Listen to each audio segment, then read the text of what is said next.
Hey there, friends. It's great to have you here to reveal truth. Ready for today's story? Then, let us begin. On Thursday morning, I was at work and received another call from Michael Hamilton. Hello, Mr. Taylor. Thought I would bring you up to date on current events. Stan Morrison just quit. He didn't give a notice. He just walked in, cleaned out his desk, told the boss and left. He told one of the other people in the office that he was moving to Florida. Well, that's interesting. Thank you, Mr. Hamilton. I appreciate you telling me. Oh, by the way, how are you getting along? Pretty well, thank you for asking. My wife has confessed to stealing and has copped a plea. She will get a light sentence, but her boyfriend is looking at a pretty lengthy stay in prison. I hope he serves every single day as some big duck Bubba's girlfriend. I laughed. We chatted another couple of minutes and ended the call. Then I called Judy. Hi. I was just thinking about you, she said when she answered. How long have you known that Stan Morrison was moving to Fort Lauderdale? Up until now I don't think she knew that I knew his name. A long silence. Judy, how long have you known? Trey, how long? A few days. How many times have they seen each other since she moved there? Trey, listen to. How many ducking times have they seen each other since she moved there? A short pause. 4. She's been here twice and he's gone there twice. They've seen each other 4 times that you know about. And you were okay with knowing that she was still ducking that a hole, and you were okay with her coming back to me after all that. Trey, she's my sister and... I ended the call. My phone rang immediately. It was Judy. I ignored that call and her next 3 calls as well. I sat in my cubicle for a couple of minutes, then walked out to the maintenance shop. I enjoyed talking to the mechanics and watching them work on the RVs. One of the mechanics was a good friend. Last year the army retired him because of wounds received in Iraq. His left leg below the knee and 2 of the fingers of his left hand had been blown off. He and my boss were the only 2 people at the dealership aware of my situation. We went outside and sat at the employees' picnic table, and I brought him up to date. I can arrange for him to not make it to Florida if you want me to. Nah, neither of them is worth going to jail for. I just want to be rid of her. I can arrange that as well. I laughed. Nah, having to live with herself should be punishment enough. So we talked some more until we heard over the loudspeaker, Trey, call on line 4. Trey, line 4. I went back to my cubicle. Trey Taylor. Trey, please don't hang up. I hung up and walked over to the receptionist. No more calls for me today. I'm going home. I turned down my street and saw Judy's car sitting in front of my house. I pulled in my driveway and into my garage. The garage door closed before she got to it, so she went to the front door and knocked. I guess she still remembered my threat about what I would do if she rang the bell. I went into the house through the garage and into the kitchen. She was still knocking. I decided to open the door. You're not welcome here. Trey, listen. I closed the door in her face. I didn't slam it this time. I love Italian food, so I heated a frozen spaghetti and meatball dinner and went to my bedroom. By 10 p.m., I was asleep. The next morning I showered, shaved, dressed and went to work. Judy was waiting for me. I guess she thought I wouldn't cause a scene at work. She was wrong. I tried to walk past her. She grabbed my arm. Gosh darn it, Trey, listen to me. You have nothing to say I want to hear. But I've got something to say to you. You were willing to let her come back to me knowing she ducked that lowlife son of a witch over and over, and you weren't going to tell me. All 3 of you can rot in hell. It was a long time before I saw her again, but she talked to my mother occasionally. So now the whole dealership was aware of my situation. It had the makings of a long day. I paced around the dealership for a couple of hours trying to figure out what I wanted to do next. I managed to get through the day and headed home. My mother called and invited me to dinner. I went and she had Italian, of course. She, my stepfather and I enjoyed the meal and most of the evening. The enjoyment ended when she said, I spoke to Judy today. Mom, another word about that family and I'm leaving. Trey, listen to me. There's something you don't know. I know all I need to, Mom. Jody cheated and I'm divorcing her. Okay, that's fine. She cheated and you're divorcing her. But what are you going to do about the baby? Oh, Mom. You're not going to fall for that, are you? There's nothing to fall for, Trey. She's pregnant. I talked to her myself when she was here. You what? I literally jumped up. I saw her and she told me. She was here and you didn't tell me. Trey, she asked us not to. So you listened to a certified cheating horse and disregarded the feelings of your own son. We thought you needed a little more time to forgive her. Forgive her? Are you crazy? Have you forgotten what your life was like living with a cheater? Sweetie, things are different now. It's a different world. People are freer to try new things, and I stormed out of the house. Was I living in some universe where everything was upside down and backwards? My mother lived through hell as my father cheated time after time, and now she's telling me that it might be alright for my wife to cheat. I loved my mother, but her naivety was amazing. And gullible. God help her, but in the age of smartphones and the internet, she would still buy an encyclopedia from a traveling salesman. But to tell me I should forgive Jody was way over the line even for her. I headed home but drove by my house and didn't stop. I ended up at the dealership. I had keys so I went in. There was a sofa in the employees' break room so I lay down and tried to slow my mind down. It didn't work. I tossed and turned until almost 5 before falling asleep. I woke up at 10:30. The boss had come in at some point and had seen me asleep, so he put a sign on the door and told everybody not to bother me. When I did start moving around, one of the other salesmen told me that the boss wanted to see me in his office. I felt horrible. My back hurt from sleeping on the sofa, I needed a shower and shave, and my mouth tasted terrible, but I went to see the boss. Trey, you need some time off and I have just the way you can get it. Do you remember the Jacobsons? That elderly couple you sold the nice blue Prevost to a few months ago? Yes. Well, they were in Vancouver, Canada, last week and he had a heart attack. He will be okay, but the coach needs to get home. They want somebody to bring it back for them, and they asked for you. Sounds right up my alley right about now. When can I leave? You can fly out tomorrow. Jamie will get you a flight. Use the company credit card for expenses. Sounds good. Now get your bum home, clean up and pack. It should take about 4 days to get back. If I were you, I'd take 10. The Jacobsons are in no big hurry, and I certainly don't need you back here too soon. Just give Ben any deals you have pending, and he can handle them for you. I went straight to the hospital when I arrived in Vancouver. Mr. Jacobson had lots of tubes and machines attached to and sticking out of him, and Mrs. Jacobson was puttering around trying to make him more comfortable, and he was grousing about her bothering him and not letting him sleep. They both had smiles on their faces. It was obvious they just wanted to be near each other, and seemed to be grateful that they were. I stood there for several minutes, content to watch. I realized that I was smiling for the first time in a long time. Mrs. Jacobson looked up and saw me. Trey, it's good to see you, as she hugged me. Hey Trey, how was your flight? Piped up Mr. Jacobson. Now be quiet, Robert. You know what the doctor said, said Mrs. Jacobson. She patted my arm. I can tell him to be quiet now, and he can't argue with me because it's doctor's orders. She winked at me. We sat, talked and watched as Robert floated in and out of sleep. Every time we thought he was out, a nurse would come in and check his vitals or adjust his medication or some other medical related task. Mrs. Jacobson told me where the motor coach was. She also told me that 2 of their grandchildren had been with them, but their grandson had flown home. Their granddaughter was packing a few things for them to take home with them when Robert was released, but she, the granddaughter, would be riding back with me. We finished talking as the granddaughter came in carrying 2 small overnight cases she had packed for her grandparents. She was about my age and attractive in that girl next door sort of way. We were introduced. She ignored the introduction in me and actually snorted at me before talking to her grandmother. They chatted for a short time, then turned to me. Darla, she indicated her granddaughter, has been driving our car this last week or so. We towed it behind the coach. She will take you to the coach so you can do whatever it is that you need to get it ready to go. Darla started to protest, but was cut off. Now, stop it, Darla. I told you we will be fine, so don't worry about us. She looked at me. No offense, Trey, but Darla doesn't want to go back with you. She thinks she needs to stay with us. By the way, Trey, your boss told us that it might take you a few extra days to get back because you were taking some time off. You might want to consider going through Yellowstone. We promised Darla we would go through there on our way home. I'll see what I can do, Mrs. Jacobson. And we started to leave. Oh Trey, here's a letter authorizing you to take the coach across the border. Your boss said it might be a good idea. She said, taking a letter from her purse. She handed it to me and kissed me on the cheek. Thank you for doing this and be careful. Darla and I headed for the car and then to the RV park. She drove but bitched and moaned the whole time, but never said a word directly to me. I tried several times to start a conversation, but she made it clear she wasn't interested, so I looked out the side window. When we arrived at the coach, she immediately went inside. I wanted to hook the car to the coach and be ready for an early morning departure, but she had taken the car keys inside with her. I went in and asked her for them. She literally threw them at me, and I had to duck to keep from being hit in the eye. What is wrong with you? I asked as I reached down to pick them up. For the last few weeks I had dealt with asshole women, and I was getting pretty damn tired of it.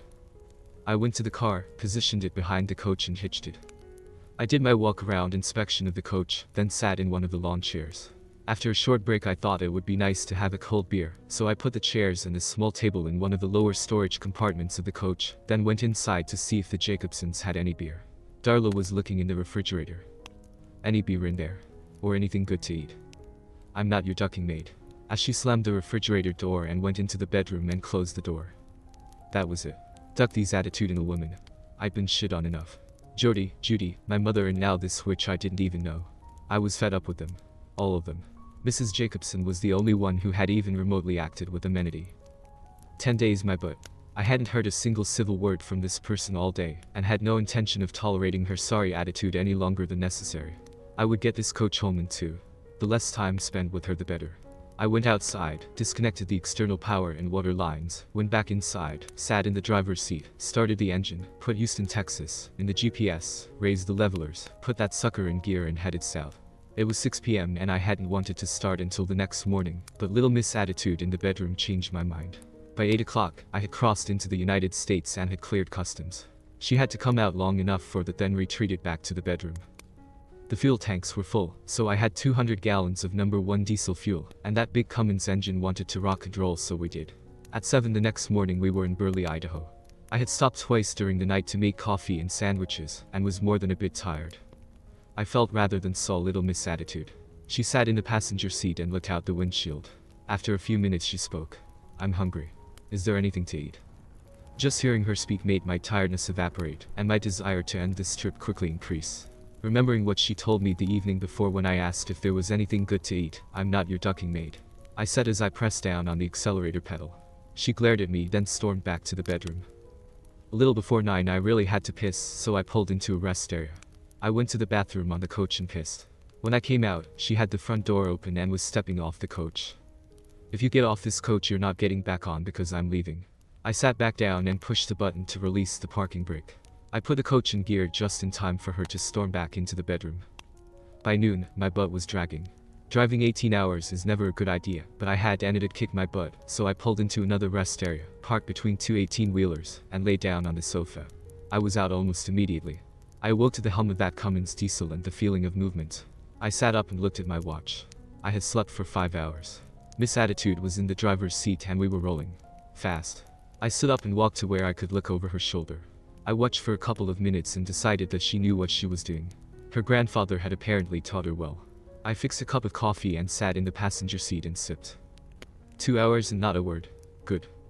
I was starting to get concerned about our fuel situation, however.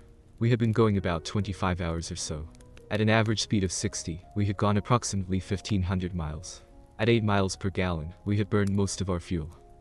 I decided to broach the subject. We should probably stop at the next truck stop for fuel. No response. Excuse me, but we might need fuel. I took care of it while your sorry butt was snoring. She was full of surprises, this girl. I went back to the sofa and was soon back asleep. I had not seen her use the bathroom, eat or drink. She must have accomplished both while I slept. 3 more hours I slept while she drove. I was impressed with her ability to drive and control her bladder. Finally, she pulled into a truck stop in Dumas, Texas, and parked. It was a little after 10 p.m. She got up, and I watched as she fixed a sandwich, took a soda from the refrigerator and disappeared into the bedroom. That was my cue to drive. So, I did. After fixing 2 chicken salad sandwiches and brewing a thermos of coffee, I sat back in the driver's seat and headed for Houston. I stopped once during the night to piss and get some Cheetos and coffee. At 8 the next morning I pulled into the lot at the dealership in Houston. I needed to sleep, but I also needed to use the bathroom, so I opened the door and stepped down. It was the first time I had gotten off the coach since we went through US Customs. When was that? A week ago. It wasn't, of course, but it sure as hell felt like it. Actually, it had been less than 40 hours ago. My butt was dragging, but at least I was finished with little Miss Attitude. I used the bathroom generally reserved for our customers because I really needed to go. I stepped out just in time to see the Jacobsons' car headed out the gate. The driver's window was open and there was a middle finger high in the air. I returned the salute. It was almost time for the staff to start arriving, so I thought I would brew a pot of coffee in the employees' break room. When I went in, I felt the sofa calling my name, so I answered. I didn't move until after 3 in the afternoon. I got up, yawned, scratched my bum and started out the door. There was a note in large letters telling me to see the boss if I ever woke up. I walked down the hall and knocked. Come in. I entered. You know, the other employees are getting really tired of you monopolizing the break room. I yawned. I received a phone call this morning from Mrs. Jacobson. I scratched my butt again and sat. It was a very interesting conversation. Pause. She wanted to know how you did it. I was in a hurry to get back, so I forced myself to drive too long and too hard. Oh, we know how you got home. She was interested in knowing how you did it without unaliving her granddaughter. What? Apparently the granddaughter is a real pain in the butt and seems to have no real regard for other people's feelings. The Jacobsons didn't want to send her home with you, but didn't want her with them either. She caused them nothing but embarrassment the entire time she was with them on their trip. The grandson left because he couldn't stand being cooped up with her in the coach any longer. I know how he feels. The only reason I spent so much time driving is every time I gripped the steering wheel, I thought of my hands being on her throat, and it felt so good I didn't want to stop. He laughed. Anyway, they're happy you made it home okay. Mr. Jacobson should be discharged in another week or so. All indications are that he will be good as new after a little recovery period. They want us to service the coach. We will, and we'll have one of the guys take it to their place. That's good news. Both about him and keeping the coach. I thought they might want to sell it. Oh, hell no. They love it and have even talked about becoming full-time reviewers. Okay, so now I want you to go home for a couple of days and rest up. But gosh darn it. Just do what I tell you to do. It might give the other employees a chance to get their break room back. I had been gone only 3 days, but it seemed like much longer. I went home, took a much-needed shower and shave, and went to bed. I probably slept 30 hours out of the next 2 days, but at some point I was going to have to rejoin the real world. The first step in that regard was, I suppose, to check my phone and see what I had missed. I had given absolutely no thought to it over the past several days. I started looking for it. I looked in the pockets of the clothes I had worn on the Vancouver trip and it wasn't there. I called my boss and asked him to check the break room and the coach to see if it was there. It wasn't. Shiz. How many customer calls had I missed? I headed for the dealership. There were several messages from customers and I started returning them. By mid-afternoon I was pretty well caught up. I had gone to the employees' break room and fixed myself a cup of coffee and had started back to my cubicle when I saw her come in. Little Miss Attitude. I turned and headed for the service area. I had been there hiding for about 10 minutes when the POS system sounded. Trey, come to my office, please. Trey, to my office. I took my time and sipped my coffee. Trey, my office please. I knocked. Come in. Oh, good, there you are. I believe you know Darla Jacobson. She was telling me about the trip back from Canada. She just sat there. I looked at him in disbelief. I, of course, had told him all about the trip. He had a twinkle in his eye I had only seen a couple of times. Once when the dealership had an exceptional month of sales and he had seen nothing but dollar signs. The other time was when his twin sons had both received full-ride scholarships to the University of Texas. The bastard was enjoying this. He grinned. Miss Jacobson came to return your cell phone. Apparently you left it in her grandparents' car. Just then his phone rang. If the two of you will excuse me, I have to take this call. She stood and I indicated that she should precede me out of the office. She walked into the showroom and I followed at what I thought was a safe distance. She stopped and I did likewise. She turned to face me and reached her hand out. My phone was in it. I was too far away from her to take it, so she took a couple of steps toward me. I moved back the same number of steps. She almost smiled. Am I really that bad? She took several steps toward a nearby table and put the phone on it. Yes. She moved away from the table, and I moved to pick up my phone and head back to the service area. The thought of saying thank you never entered my mind. Trey. I stopped and cautiously turned back to her. I heard some of your messages. I couldn't help it. I heard them as they were being left. You did my grandparents a huge favor and you are dealing with your own problems. Trey, I'm so sorry I acted the way I did. She turned and walked out of the dealership. Well, ain't it the shiz. She has a soft side. And it even seemed sincere. I went to my cubicle and sat. It was just a couple of minutes later when there was a tremendous crashing sound outside. I looked toward the street and saw that at least 2 cars were involved. Normally I steer clear of things like this and let the professionals deal with it, but one of the salesmen who had been outside came in and said, Trey, I think that silver car is the lady who came to see you. Oh, shy. I ran to the crash site. It was her. The EMTs weren't there yet, but there was one person who was trying to stop the bleeding on Darla's scalp.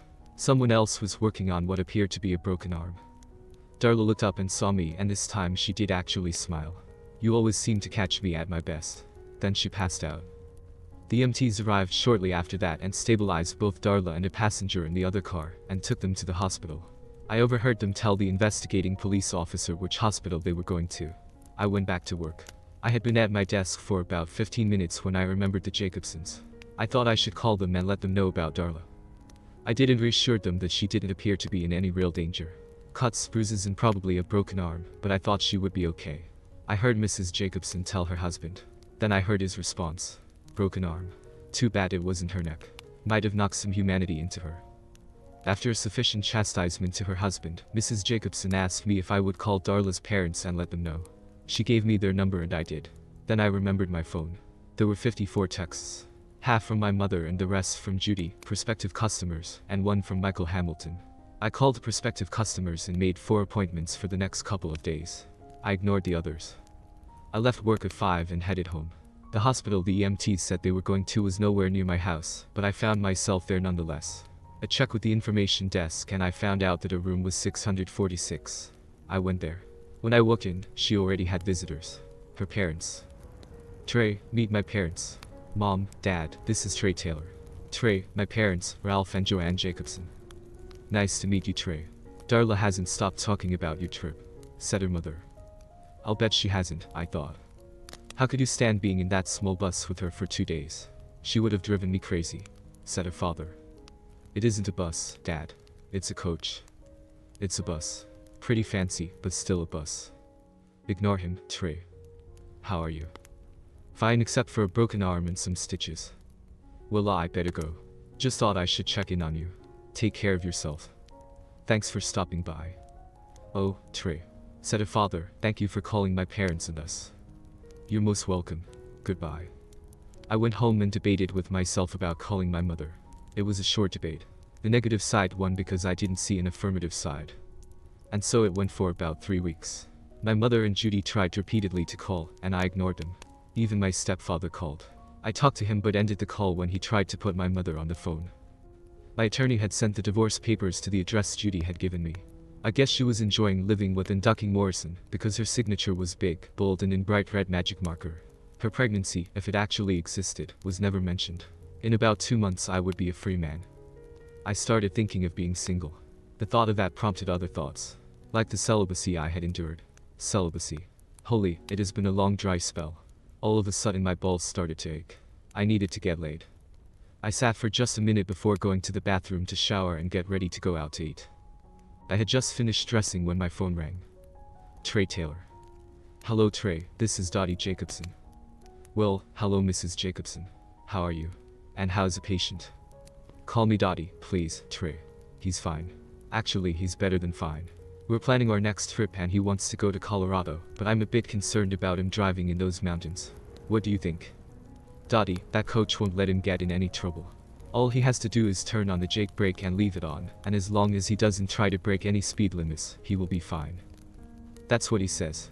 He has read articles on mountain driving and is excited to try it. I think I'm going to get some Valium before we go. She laughed as she said it. In my experience with them I was positive that she would go with him any place he wanted to go, whenever he wanted to go there and vice versa. I love that couple. Anyway, the reason I called was to invite you to a little barbecue we are having to celebrate Robert's recovery. It will be at our place this Friday at 6. Bring your wife. We would love to meet her. It dawned on me that I had never discussed my personal life with them, and apparently, Darla, after hearing some of my texts, hadn't either, so they had no idea I was almost divorced. Thank you Dottie. I would love to come. See you then. It had been a good week. Usually, I'm happy if I sell 1 RV a week. This week it was 3. One of them was a high-end used coach which used to belong to a country music star who upgraded to a newer, fancier model. My commissions for the week were very nice. Very nice, indeed. I pulled up to the Jacobson estate at exactly 6. There was a big garage set away from the main house where, I assumed, they kept their coach. After I drove it back from Vancouver it had been serviced and cleaned, and the service department had returned it to them. I knew they had money because they wrote a very substantial check for the coach. But their estate was spectacular. I pulled up to the front of the house, and a valet parked my car. Now I've been to 6 county fairs and a goat ducking, but I had never had a valet park my car at a private residence. I was directed through the house and to the backyard. There were about 50 people already there. Dottie saw me and hugged me and asked where my wife was. I explained that I was in the process of getting a divorce. She held me at arm's length and told me how my wife was an idiot. She then hugged my arm and led me toward the rest of the guests. Listen to me, Trey. When you are ready, I know of several nice young ladies who would love to meet someone like you. She then introduced me to the other guests as a friend, not as the guy who sold them their coach. I knew that I was walking with some pretty big dogs in this crowd, and that any nice young ladies she would introduce me to would be way out of my league. I decided to stay for just a short time and leave. I had just finished a brisket sandwich and beer and was looking for Dottie and Robert to say goodbye when I saw Darla storm away from some guy. I hadn't known she was here, but probably should have assumed she would be. I had seen that look before and didn't want any part of it, so I turned so she wouldn't see me. Too late. "Come on, Trey," she said, grabbing my arm. First Dottie and now Darla. This was a family of arm grabbers. She led me inside to the library. The house had a ducking library. "That guy is a ducking jerk. He said I had an attitude problem and needed help." I started to leave. "Where are you going?" "Leaving before you kick me out because I agree with him." He didn't have to say it out loud and in front of people. Somebody should. "Darn it, Trey. You need to be on my side." "Why?" "The only civil words you've ever spoken to me were when you were lying in the street bleeding and probably delirious." She plopped rather than sat. I remained standing. We never looked at each other. "How's the arm?" I asked. "It itches like hell under the cast. I have to carry this so I can scratch." She pulled what looked like a back scratcher out of the cast. It had tiny fingers so it would fit between the cast and her arm, so she could reach the itchy spot. "I'll be glad when this thing is off," indicating the cast. "I have to go." "Trey." "Yes." "If I promise to behave, will you have dinner with me?" After a short pause, I said. "Darla, I'm going through a divorce so I don't need any more stress, and I would probably do something to piss you off and make it worse. So I don't think dinner is a good idea." I left. Saturday morning my mother rang my doorbell. I let her in. "Here's the deal. I have given it a lot of thought and I agree with you. There are some things that we should compromise on and some things we shouldn't. Fidelity in a marriage is on the not compromise list. You reminded me of the absolute hell I went through with your father, and nobody should have to do that. I apologize for even considering wanting you to take Jody back. I was selfish in that I was just thinking about the baby and the possibility of having a grandchild. Please forgive me." I did, and we hugged. We chatted for another hour or so, hugged again, and she left. Mid-morning Monday my phone rang. "Trey Taylor." "Good morning, Trey. This is Michael Hamilton. I have news." I don't know when he got on a first-name basis with me, but what the hell? "What kind of news?" "Stan Morrison called and asked for his job back. They said no." I laughed. "Just thought you would like to know." "Thank you, Michael. Now I'm on a first-name basis with him." Just before noon, the Jacobsons' coach pulled into the yard and parked right in front of the building. I was with customers so I couldn't go out and greet them, but I was able to see it. I sat and talked with my prospects for at least 30 minutes, and nobody came out of the coach. I escorted them out to their car and then went to the coach and rang the doorbell. Darla answered. "Hi. Come in." I stepped up into the coach. When you enter a coach like this, the door is right beside the passenger seat. There are generally 3 or 4 steps up into the coach. When you get to the top of the steps, you have to immediately turn left or you bump into the driver's seat. When the coach is moving and a passenger is in their seat, the floor slides out to cover the steps, so that their feet are on solid footing and not dangling in the stairwell. Anyway, I stepped up into the coach and followed her to the living area. "Have a seat." I sat. There was the wonderful smell of lasagna coming from the oven. There were 2 glasses of wine on the kitchen counter. She handed me one of them and took the other for herself. She reached hers out to me, indicating that we should clink them. We did, and we both took sips. It was a very nice Chianti. I had said nothing up to this point. She leaned back against the stove and jerked away from the heat. Then she moved a bit and leaned back against the counter. She took a rather large gulp. "You said dinner was out, but I figured lunch might be okay. I also thought I might embarrass or piss you off in public, so I figured this might be a bit more private. I asked Grandma and Grandpa if I could use the coach, and when I told them why, they thought it was a good idea. He just made me promise that I wouldn't drive back when I got pissed. Notice I said when I got pissed, not if. He knows you pretty well, doesn't he?" Instead of the expected red-faced explosion, she took a rather large gulp of her Chianti. Her face was reddish, but she didn't explode. I took a sip of mine. She turned her back to me and stayed that way even after refilling her glass. I saw her take a deep breath and turn back to me. "I hope you're hungry. I made it this morning. My lasagna is really good even if I say it myself." She busied herself with the salad and garlic bread. I thought to myself that she was doing pretty well with a cast on one arm. The doorbell rang. "Would you get that, please?" I stood and walked to the dashboard and pressed the button. The door opened. My boss was standing there. He looked up at me. "Everything all right?" I looked down at him. "So far." I said as I closed the door and returned to my seat and wine. I watched her potter around and it seemed that she was enjoying doing it. Her moves were natural, so it was obvious she knew her way around a kitchen, even one as small as this. I smiled. But only for a moment. I knew that one of us was going to do something to piss the other off. It was just a matter of time. She told me to sit at the dining area table. I did. Generally speaking, in a coach which is 45 feet long and 8.5 feet wide, there is not a lot of room inside. The slide-outs increase the width in the living area and bedroom to around 11 feet. The living room starts immediately behind the driver's and passenger's seats. Then you have the dining and kitchen areas across from each other. Then the bathroom and shower, and at the rear of the coach is the bedroom. We ate and chatted and realized that we had finished a bottle of Chianti. I also realized that neither had pissed the other off. After a couple of hours, I decided I needed to go back to work. Darla, thank you. This was a pleasant surprise, and the food was delicious. It was my pleasure. I started for the door and she followed. I had taken a step down to leave. Trey. I turned my head to look at her. She leaned down and kissed me, softly and tenderly. Neither of us knew who was more shocked. There was a long pause as we just looked at each other. Is dinner still off the table? She asked with a twinkle in her eye. How about tonight? Love to. Say 7 o'clock. That was just a few hours away. She gave me her address and I started to leave. Again. But we kissed. Again. And again. It took me another 10 minutes to leave. When I finally stepped off the coach, I saw 6 faces looking at me through the showroom window. My boss was one of them. When they saw that I had seen them, they all scattered except my boss. He opened the door for me when I entered. Well, I'm going home to get ready for a date tonight. We laughed. 10 minutes later, Darla drove the coach off the lot. I was on my way to her house when my phone rang. Trey Taylor. So, you managed not to kill each other, huh? Hello, Dottie. I assume Robert is listening. You bet you Bippy, I'm listening. We have already heard her story, now we want to hear yours. I laughed. You know a gentleman never tells. Horse hockey. Hush, Robert. Trey, it was funny when she asked us to borrow the coach. She was nervous and didn't want to tell us why she wanted it, but Robert wouldn't let her have it unless she did. So, she did. As she was telling us, she got excited and told us about the lasagna she fixed. I asked her how she knew you like lasagna.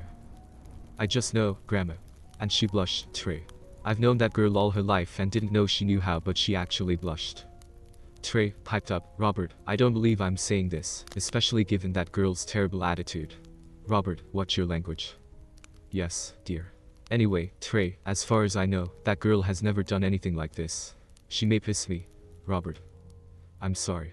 She may make me mad, but she's still my granddaughter, so you better treat her right. Do you understand? Yes, sir, but I think you might be jumping the gun just a bit. Bless H, sorry Dottie. Trey, just don't hurt her. Okay. She has had some pretty rough experiences in her relationships.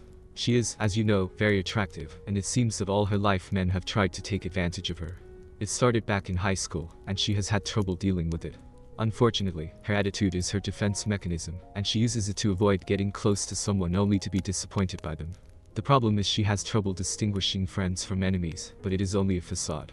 There's a nice girl in there someplace. We just have trouble finding her sometimes, said Dottie. I won't hurt her, Dottie, and Robert. Good, they said together. But have you asked her not to hurt me? And we all laughed. I had no sooner ended that call when my phone rang again. Trey Taylor. Trey, this is Judy. Silence. I went from happy to pissed in an instant, but decided to hear her out. Are you still there? What do you want, Judy? I thought you should know that Jody. Stop right there. I don't want to hear anything about her. Trey, please. Just listen for a minute. Yesterday she kicked Stan out for having an affair. Earlier today he went back into the house and beat her up. She's in the hospital, Trey. Her nose is broken. He knocked her down and kicked her. She is in intensive care. And Stan is in jail. What about her baby? There isn't one. She lied about that to try to get you to take her back. Well, she certainly fooled my mother. She fooled us all, Trey. I'm sorry she's hurt, but it doesn't concern me anymore. And as far as I'm concerned, Morrison can rot in jail. She's still your wife until the divorce is final. She stopped being my wife when she got in his car, and she made it official when she signed the paperwork. Whatever happens in her life now has nothing to do with me. Goodbye. Darla lived in a gated community. After seeing her grandparents' estate, that didn't come as any surprise. But the reaction of the guard at the gate did. He asked who I was there to see and I told him. Really? and he started laughing. He was laughing when he called her to see if she was expecting me, and he was still laughing as he opened the gate. I heard him say good luck as I drove through the gate. 15 minutes later, when we went through the gate on our way out, he was on his phone and was still laughing. I got the impression she was not the most liked person in that community. I discovered that she was a meat and potatoes kind of girl. She ordered a medium rare ribeye steak with blue cheese butter and a baked potato. That's my kind of meal. I had a fleeting thought about how she was going to cut the steak with her arm in a cast, but she managed. We both laughed at how awkward it was, and I even offered to cut it for her, but she struggled through. She managed to eat about half of her steak before ignoring it and concentrated on her drink. Our waiter suggested he put the rest of our food in a doggy bag. I didn't know you had doggy bags here. There's a first time for everything, he said. We stopped at the security gate to key in the password, and the same guard was there. Rather than laughing, he had a surprised look on his face. I commented to Darla about it. I don't have many dates, and he isn't used to seeing me come home from them in the same car I leave in. I usually come home in a cab. That made sense to me. When we got to her house, she invited me in. What would you like to drink? Gin and tonic. We sat and sipped, not talking much. Finally, she stood and crossed the stand over me. I looked up at her. Trey, I'm not too good at this. I haven't had a lot of experience, so you're going to have to help me. I put my glass down and stood. We kissed, slowly and softly. I unbuttoned her blouse starting at the top. The blouse was still tucked in, so I pulled it out of her skirt and finished with the rest of the buttons. Then I pushed the blouse off her shoulders and it floated to the floor. I looked and her eyes were closed.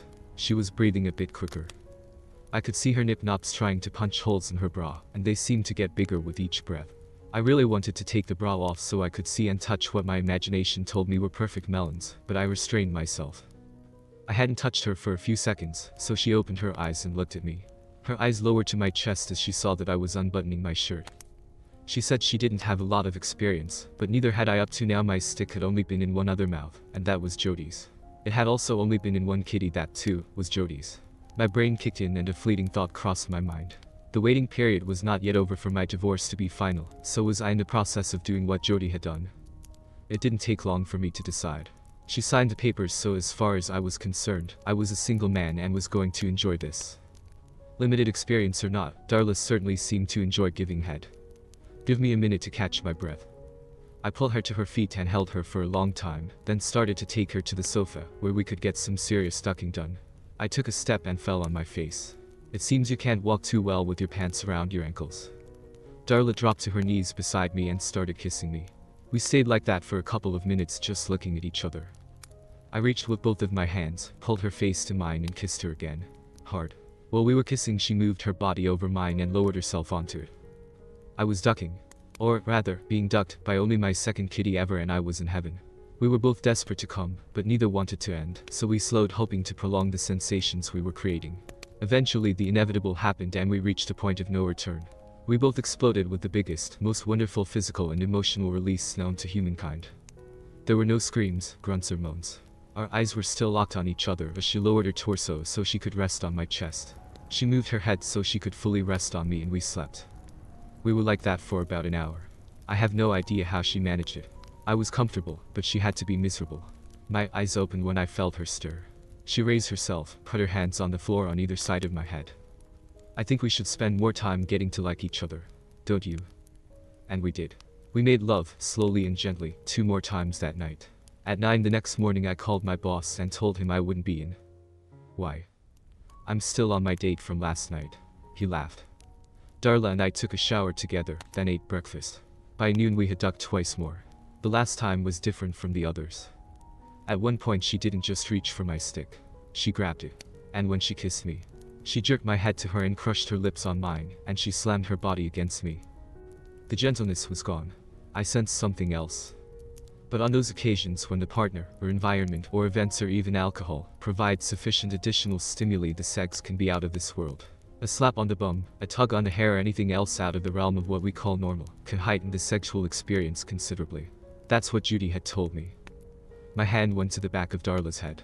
I grabbed a handful of hair and pulled. Her head jerked back and her eyes opened wide. She took a sharp intake of breath, looked at me and smiled. "Duck me hard, you custard." And I did. That's it for today's story, friends. Don't forget to like the video, subscribe to the channel, hit that bell button, and I will see you in the next one.